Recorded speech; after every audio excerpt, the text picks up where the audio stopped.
కేంద్ర ప్రభుత్వం అమలు చేసేటువంటి ఒక పథకానికి సంబంధించి ఒకవైపు అధికారుల నిర్లక్ష్యం వల్ల గానివ్వండి, మరోవైపు ప్రజల లోపల అవగాహన లోపం వల్ల గానివ్వండి, ఆ యొక్క పథకాన్ని సద్వినియోగం చేసుకోలేకపోతున్నారు ప్రజలు అనేది వార్త.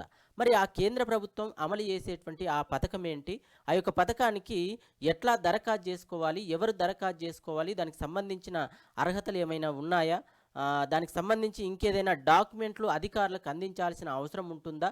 అనే విషయాలకు సంబంధించి కూడా పూర్తిగా ఈ యొక్క వీడియోలో మనము తెలుసుకోబోతున్నాం. అయితే ఇక్కడ చూడొచ్చు. పైసలున్నా పట్టించుకోవట్లే. నేషనల్ ఫ్యామిలీ బెనిఫిట్ స్కీమ్‌కు ప్రచారం కరువు. రేషన్ కార్డుకు కలిగి ఉండి కుటుంబ పెద్ద చనిపోతే స్కీమ్ కింద 20,000 సాయం. అవగాహన కల్పించని ఆఫీసర్లు. అప్లై చేసుకోలేకపోతున్న ప్రజలు. వేలాది మందికి అవకాశం ఉన్న వందల్లో అప్లికేషన్లు. అయితే ఈ యొక్క పథకానికి సంబంధించి రేషన్ కార్డు కలిగి ఉండాలి. ఆ యొక్క కుటుంబం పెద్ద చనిపోతే ఈ యొక్క ఆర్థిక సాయం అందజేస్తారనేది ఇది. మరి ఈ యొక్క పథకానికి సంబంధించి అవగాహన లేకపోవడం వల్ల ఇట్లా జరుగుతుందంట.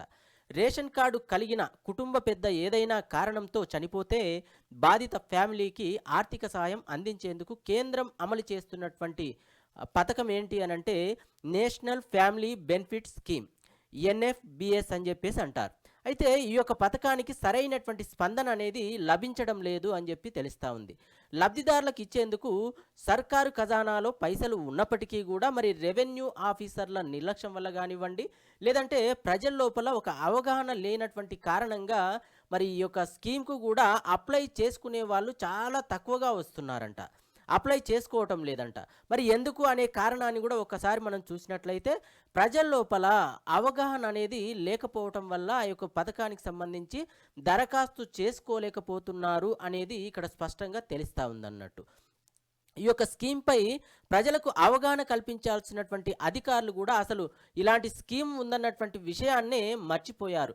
కుటుంబ పెద్దగా ఉన్నటువంటి నిరుపేదలు ఏటా వేలల్లో చనిపోతున్న అప్లికేషన్లు మాత్రము పదులు, వందల సంఖ్యల్లోనే వస్తున్నాయి అని చెప్పేసి వందల్లోనే అంటే పదులు, వందల్లోనే ఈ యొక్క దరఖాస్తులు వస్తున్నాయంట.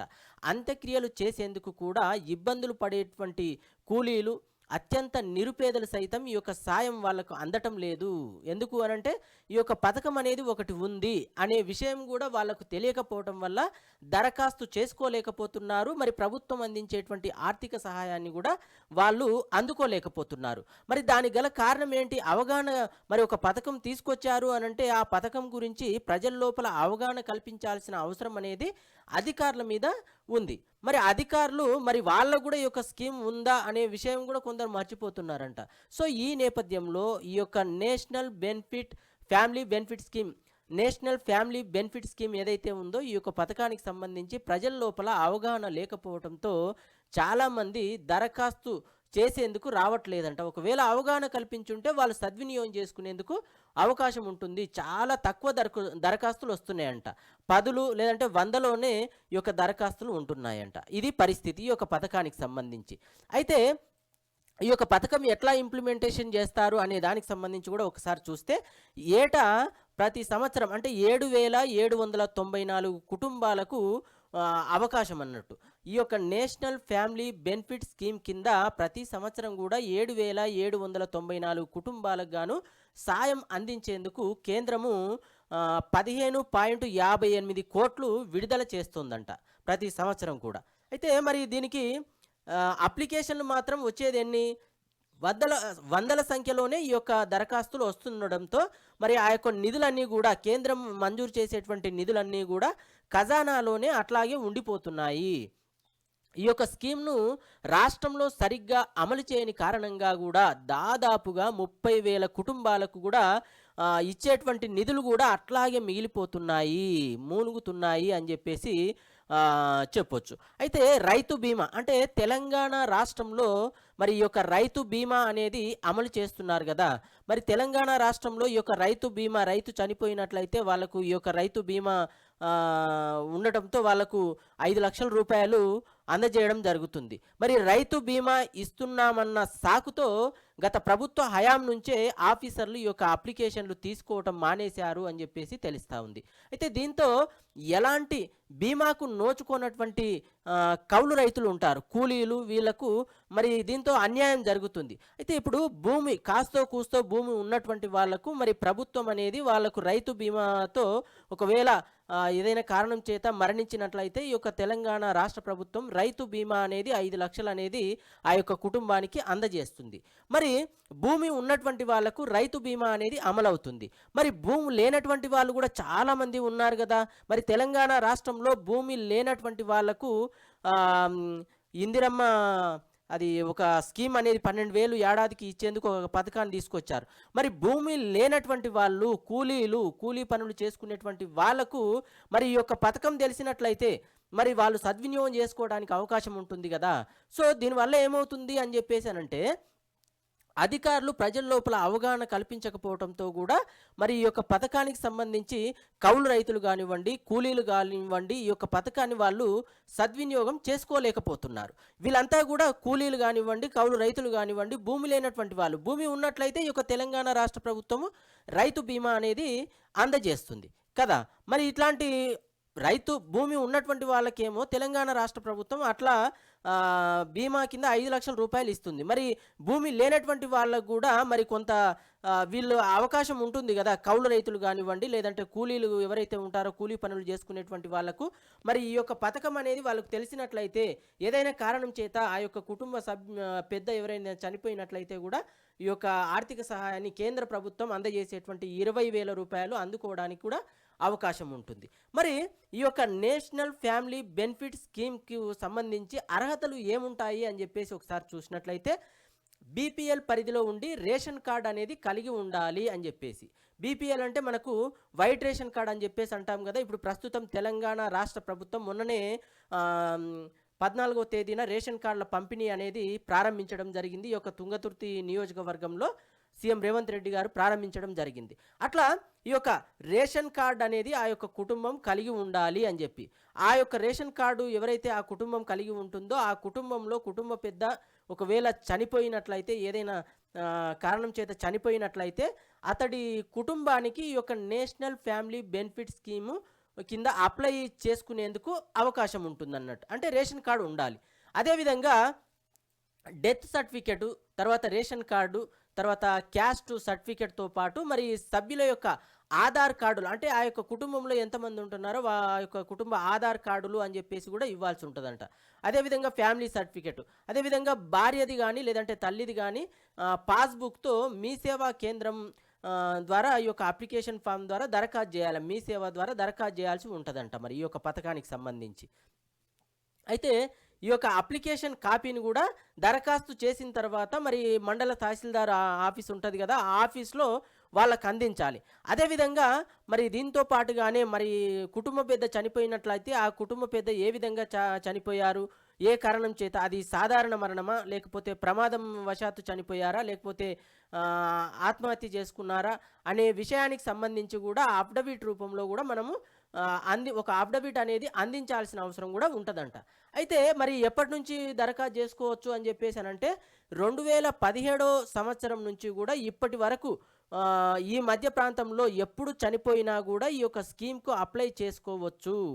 తహసీల్దార్ స్థానికంగా ఎంక్వైరీ చేసిన తర్వాత, అంటే 2017 నుంచి కూడా ఇప్పటి వరకు కూడా ఈ మధ్య ప్రాంతంలో ఎవరైనా రేషన్ కార్డు కలిగి ఉండి ఆ యొక్క కుటుంబంలో కుటుంబ పెద్ద చనిపోయినట్లయితే మరి ఈ యొక్క పథకానికి దరఖాస్తు చేసుకునేందుకు కూడా అవకాశం ఉంటుందంట.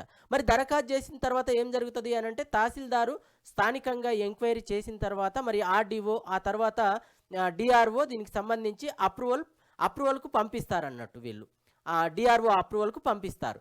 అనంతరం కలెక్టర్ ద్వారా ఈ యొక్క ప్రభుత్వానికి రిపోర్ట్ అనేది వెళ్తుంది. అంతా సక్రమంగా ఉంటే మరి ఆ యొక్క కుటుంబానికి, కుటుంబ పెద్ద చనిపోతారు కదా, ఆ కుటుంబానికి సభ్యుల అకౌంట్లో ఈ యొక్క 20,000 రూపాయలు జమ అవుతాయి అని చెప్పేసి ఈ యొక్క పథకానికి సంబంధించి అప్లికేషన్ దగ్గర నుంచి ఆ అమౌంట్ ఖాతాలో ఏ విధంగా జమ అవుతుంది అని చెప్పేసి మనం ఇక్కడ ఇప్పుడు తెలుసుకున్నాం. సో మొత్తం మీద కుటుంబ పెద్ద ఆ యొక్క కుటుంబానికి రేషన్ కార్డ్ అనేది ఉండాలి. దరఖాస్తు చేసుకున్న తర్వాత వాళ్ళు ఎంక్వైరీ చేసి ప్రభుత్వానికి పంపిస్తే ప్రభుత్వం అప్పుడు వారి ఖాతాల్లో కుటుంబం యొక్క ఏదైతే అకౌంట్ నెంబర్ ఇస్తారు కదా! ఆ యొక్క సభ్యుల అకౌంట్ నంబర్ వాళ్ళ ఖాతాలో జమ చేస్తారు. జనరల్‌గా మరి కుటుంబ పెద్దగా జనరల్‌గా పురుషుడే ఉంటారు. మరి ఇప్పుడు ఇచ్చేటువంటి రేషన్ కార్డ్‌లో కుటుంబ పెద్దగా లేడీస్ పేరు మీద రేషన్ కార్డ్ మంజూరు చేస్తున్నారు. సరే ఏది ఏమైనప్పటికీ కుటుంబ పెద్ద ఎవరైతే ఉంటారో వాళ్ళు మరణించినట్లయితే ఈ యొక్క నేషనల్ ఫ్యామిలీ బెనిఫిట్ స్కీమ్ కింద అయితే రూ. 20,000 ఆర్థిక సాయం అనేది అందుతుంది. అయితే ఈ స్కీమ్‌కు అప్లికేషన్‌లు అయితే చాలా తక్కువ వస్తున్నాయంట. తక్కువ వస్తున్నటువంటి నేపథ్యంలో కూడా కొన్ని రూల్స్ అనేది సడలించారు. అంటే సవరించారు. ఏంటి అనంటే భర్త చనిపోయిన తర్వాత కూడా కుటుంబ పెద్దగా మహిళ ఉండేటువంటి అవకాశం కూడా ఉంటుంది. మరి ఆ సందర్భాల్లో కూడా మహిళ చనిపోతే ఆ యొక్క కుటుంబానికి అంటే వాళ్ళ యొక్క పిల్లలకు కూడా ఈ యొక్క 20,000 ఆర్థిక సాయం పొందేందుకు కూడా అవకాశం ఉంటుంది అని చెప్పేసి అయితే ఆ విధంగా ఈ యొక్క కొన్ని రూల్స్ అనేది సడలించారు, సవరించారు అని చెప్పేసి కూడా తెలుస్తా ఉంది. అయితే జిల్లాల వారీగా చూస్తే చాలా వరకు కూడా అన్ని జిల్లాలు ఏవైతే ఉంటాయో కొన్ని ఇప్పుడు తెలంగాణ రాష్ట్రంలో ఉన్నటువంటి జిల్లాలో చాలా వరకు కూడా ఈ యొక్క స్కీమ్ పట్ల అవగాహన లేకపోవటం వల్ల దరఖాస్తు చేసుకోవటం లేదంట. నేషనల్ ఫ్యామిలీ బెనిఫిట్ స్కీమ్ కింద ఏటా జిల్లా వారీగా వస్తున్నటువంటి అప్లికేషన్లు చూస్తే పదుల సంఖ్యలోనే ఉంటున్నాయంట. మరి కొన్ని జిల్లాలో అయితేనేమో అసలు అప్లికేషన్లే రావటం లేదంట. మరి ఇటీవల ఈ యొక్క కలెక్టర్లు కొందరు ఆఫీసర్లు చొరవ తీసుకొని ఈ యొక్క రైతు స్వరాజ్య వేదిక వాలంటీర్ల సాయం కారణంగా కూడా అంటే కొన్ని జిల్లాల్లో కూడా గత 3 నెలల కాలంలో ఈ యొక్క అప్లికేషన్లు కొంత పెరిగినట్టయితే తెలుస్తూ ఉందంట. మరి జనవరి నుంచి కూడా ఈ నెల 10వ తేదీ వరకు కూడా రాష్ట్ర వ్యాప్తంగా జస్ట్ ఒక 3,287 అప్లికేషన్లు వచ్చినాయి. అందులో 3,273 అప్లికేషన్లకు సంబంధించి ఎలిజిబిలిటీ అంటే అర్హత ఉంది అని చెప్పేసి అధికారులు గుర్తించారు. మెయిన్గా యాదాద్రి జిల్లాలో అత్యధికంగా 1000కి పైగా అప్లికేషన్లు వచ్చినాయి అని చెప్పేసి తెలుస్తూ ఉంది. ఇందులో 626 ఫ్యామిలీలకు కూడా ఇప్పటికే ఈ యొక్క ఆర్థిక సాయం 20,000 రూపాయలు కూడా ఆ యొక్క కుటుంబాలకు అందింది అని చెప్పేసి తెలుస్తూ ఉంది. అదేవిధంగా మరి జనగామలో కూడా 829, కరీంనగర్ జిల్లాలో 595, హైదరాబాద్లో 202, ఆదిలాబాద్లో 136, మేడ్చల్ మల్కాజ్గిరిలో 114 అప్లికేషన్లు అయితే వచ్చాయంట. ఇందులో 2, 3 మినహా దాదాపుగా 99.5% అప్లికేషన్లు మొత్తం అప్రూవ్ అయ్యాయంట. మరి ఇక భద్రాద్రి కొత్తగూడెం, హనుమకొండ, ఖమ్మం, మహబూబాబాద్, నాగర్ కర్నూలు, నారాయణపేట, నిర్మల్, రంగారెడ్డి, సూర్యాపేట, వరంగల్ జిల్లాలో అసలు అప్లికేషన్లే అసలు రాలేదంట. మరి జగిత్యాల, మంచిర్యాల, నిజామాబాద్ జిల్లాలో కేవలం 2 చొప్పున అప్లికేషన్లు వస్తే మిగతా జిల్లాలో 20 లోపే ఈ యొక్క అప్లికేషన్లు రావటం గమనార్హం. అయితే మరి చూడండి వివిధ జిల్లాల్లో ఎట్లా అప్లికేషన్లు వచ్చాయి అనేది ఒకసారి ఇందాకనే మనం చూసాం కదా. జనవరి నుంచి ఇప్పటి వరకు చూసినట్లయితే దాదాపుగా ఒక అర్ధ సంవత్సరం పూర్తి అయిపోయింది. మరి ఇప్పటికీ దరఖాస్తులు అనేది ఒకసారి చూస్తే ఇప్పటికీ చాలా తక్కువ. ఒక్కో జిల్లాలో అసలు దరఖాస్తులే లేవంట. ఒక్కో జిల్లాలో 1, 2, కొన్ని జిల్లాల్లో 10 మాత్రమే. ఇట్లా చాలా వరకు కూడా ఈ యొక్క నేషనల్ ఫ్యామిలీ బెనిఫిట్ స్కీమ్కి సంబంధించి ప్రజల లోపల అవగాహన లేకపోవటం వల్ల ఈ యొక్క పథకానికైతే దరఖాస్తు చేసుకోవటం లేదు అనే వార్తలు అయితే ప్రధానంగా వినబడుతున్నటువంటి పరిస్థితి అయితే ఉంది. నేషనల్ ఫ్యామిలీ బెనిఫిట్ స్కీమ్ ఇక్కడ చూడొచ్చు ఎన్ఎఫ్బిఎస్ అని చెప్పేసి ఈ యొక్క పథకం కింద 20,000 రూపాయలు ఎవరైనా రేషన్ కార్డు కలిగి ఉన్నటువంటి కుటుంబంలో కుటుంబ పెద్ద చనిపోతే ఆ యొక్క కుటుంబానికి కేంద్ర ప్రభుత్వం అందజేసేటువంటి ఆర్థిక సాయం అందజేసేటువంటి స్కీము ఈ యొక్క నేషనల్ ఫ్యామిలీ బెనిఫిట్ స్కీమ్ అని చెప్పేసి 20,000 రూపాయలు అందించడం జరుగుతుంది. అయితే చాలా వరకు వివిధ జిల్లాలు తెలంగాణ రాష్ట్రంలో చాలా జిల్లాల నుంచి కూడా మరి దరఖాస్తులు అనేవి చాలా తక్కువగా ఉన్నాయి కదా అని చెప్పేసి ఎందుకు కారణం ఏంటి అని చెప్పేసి ఇటీవల ఈ యొక్క సెర్ఫ్ సిఇఓ దివ్య గారు అన్ని జిల్లాల అడిషనల్ కలెక్టర్లతో ఒక వీడియో కాన్ఫరెన్స్తో మాట్లాడి అసలు ఎందుకు ఈ విధమైనటువంటి పరిస్థితి ఉంది, మరి చాలా వరకు కుటుంబ పెద్దలు చనిపోతూ ఉంటారు కానీ దరఖాస్తు అనేది చేసుకోవటం లేదా, మరి ఏమైంది, కనీసం వాళ్ళకి అవగాహన ఉందా లేదా అనే విషయాల మీద ఈ యొక్క అడిషనల్ కలెక్టర్లతోని వీడియో కాన్ఫరెన్స్లో సెర్ఫ్ సీఈఓ గారు మాట్లాడారంట. సో దానికి గల కారణాలు ప్రధానంగా ఒకవేళ అవగాహన లేదు అన్న పరిస్థితి ఉన్నట్లయితే ప్రజలకు ఈ యొక్క పథకానికి సంబంధించి ప్రజలకు అవగాహన కల్పించాలని చెప్పేసి కూడా అధికారులకు ఆదేశాలు జారీ చేశారంట. దీంతో మరి ఆ యొక్క అడిషనల్ కలెక్టర్లు కూడా మండల ఆఫీసర్లతో మండల అధికారులతో చర్చించి మరి ఈ యొక్క అప్లికేషన్లు అనేది ఎందుకు రావటం లేదు, నేషనల్ ఫ్యామిలీ బెనిఫిట్ స్కీమ్ కింద చాలా తక్కువగా ఉన్నాయి, కొన్ని జిల్లాలు అసలు రావటం లేదు, ఏంటి కారణము అని చెప్పేసి మరి ఆ అడిషనల్ కలెక్టర్లు మండల అధికారులతో చర్చిస్తున్నారంట.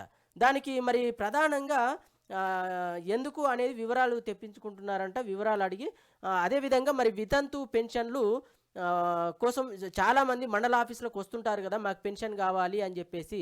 మరి అట్లాంటి వాళ్ళను పరిశీలించి వారిలో ఈ యొక్క స్కీమ్కు అర్హులైనటువంటి వాళ్ళు ఎవరైనా ఉన్నట్లయితే అట్లాంటి వాళ్ళను గుర్తించి అప్లికేషన్లు వాళ్ళ దగ్గర నుంచి తీసుకోవాలి అని చెప్పేసి కూడా ఆదేశాలు జారీ చేసినట్టుగా తెలుస్తూ ఉంది. ఈ నేపథ్యంలో మండల అధికారులు కూడా ఈ యొక్క పింఛన్ కోసం దరఖాస్తు చేసుకున్నటువంటి విడోస్ ఎవరైతే ఉంటారో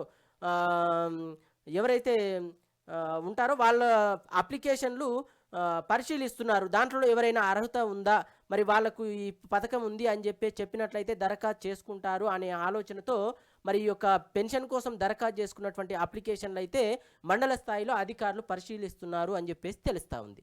సో ఏది ఏమైనా ఈ యొక్క కేంద్ర ప్రభుత్వం అమలు చేసేటువంటి నేషనల్ ఫ్యామిలీ బెనిఫిట్ స్కీమ్ ఏదైతే ఉందో ఈ యొక్క పథకానికి సంబంధించి ప్రజల లోపల అవగాహన లేకపోవటం ఒకటి, అదేవిధంగా అధికారులు ప్రజల లోపల అవగాహన కల్పించేందుకు కొంత నిర్లక్ష్యం వహిస్తున్నారు అనే వార్తలు కూడా వినబడుతున్నటువంటి నేపథ్యంలో ఇప్పటికైనా నేషనల్ ఫ్యామిలీ బెనిఫిట్ స్కీమ్కి సంబంధించి ప్రజల లోపల అవగాహన కల్పించాలి అని చెప్పేసి ఈ యొక్క ఉన్నతాధికారులకు మరి సెర్ఫ్ సీఈఓ దివ్య గారు ఆదేశాలు కూడా ఇప్పటికే జారీ చేసినట్టుగా తెలుస్తూ ఉంది. మరి ఇంకా ఎవరైనా ఈ యొక్క వీడియో చూస్తున్న వాళ్ళు కానీ దీనికి సంబంధించి ఎవరైనా తెలిసిన వాళ్ళు కానీ ఈ యొక్క పథకానికి సంబంధించి ప్రజల లోపల అవగాహన కల్పించేందుకు ప్రయత్నం చేస్తే కొంతమందికి ఈ యొక్క స్కీమ్ అనేది వర్తించేందుకు అవకాశం ఉంటుంది. వాళ్ళు కూడా ప్రభుత్వ పథకాన్ని సద్వినియోగం చేసుకున్న వాళ్ళు అవుతారు.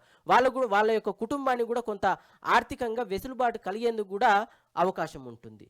సో ఏది ఏమైనప్పటికీ ఈ యొక్క నేషనల్ ఫ్యామిలీ బెనిఫిట్ స్కీమ్ సంబంధించి ఎట్లా దరఖాస్తు చేసుకోవాలి, నియమ నిబంధనలు ఏంటి, ఎవరికి దరఖాస్తు చేసుకోవాలి, దానికి సంబంధించినటువంటి పూర్తి వివరాలు కూడా మనము ఈ వీడియోలో తెలుసుకునే ప్రయత్నం చేశామని చెప్పేసి నేను భావిస్తున్నాను.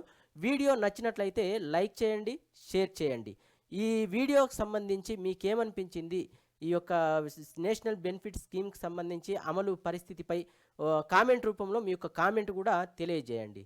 Please subscribe the channel. Thank you. ధన్యవాదాలు.